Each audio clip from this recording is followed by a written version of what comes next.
விவசாய சொந்தங்களுக்கு இனிய வணக்கம். இன்றைக்கி பார்த்தீங்கன்னா உப்பு தண்ணி தோட்டத்தில் வந்து பூலாம் எப்படி இருக்குது அப்படின்னு சொல்லிட்டு பார்க்கலான்னு வந்திருந்தோம்.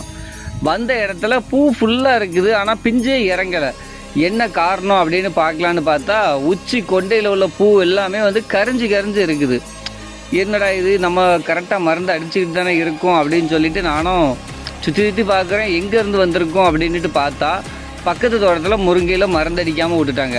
அவங்க அடிக்காததுனால என்ன ஆகி போச்சுன்னு பார்த்தீங்கன்னா, இப்போ காற்று அடிக்கிறதுனால அங்கேருந்து அவ்வளவும் இங்கே வந்துருச்சு.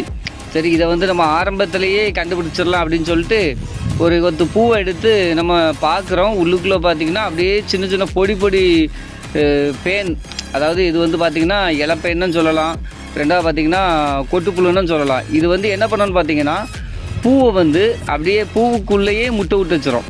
அப்போ அந்த பூ வந்து அப்படியே கரிஞ்சு ஒரு மாதிரி நூலாம்பா சிம்மை, அதாவது நூலாம்பா சின்னைக்கு சிலந்தி வலை மாதிரி ஆயிரும். அதுக்குள்ளே பார்த்திங்கன்னா இந்த மாதிரி புழுக்கள்லாம் இருக்கும். பார்த்த உடனே வந்து முடிவு பண்ணிட்டேன், சரி இதை வந்து லேட் பண்ணக்கூடாது. ஏன்னா லேட் பண்ண ஒரு நாள் லேட் பண்ணாலும் 2 முருங்கையில் இருந்தால் கூட தாண்டி போய்கிட்டே இருக்கும். அதனால் சரின்னு சொல்லிட்டு இன்றைக்கி வந்து மருந்து அடிச்சிடலாம் அப்படின்னு சொல்லிட்டு சாயங்காலமே அடிச்சிட்டோம்.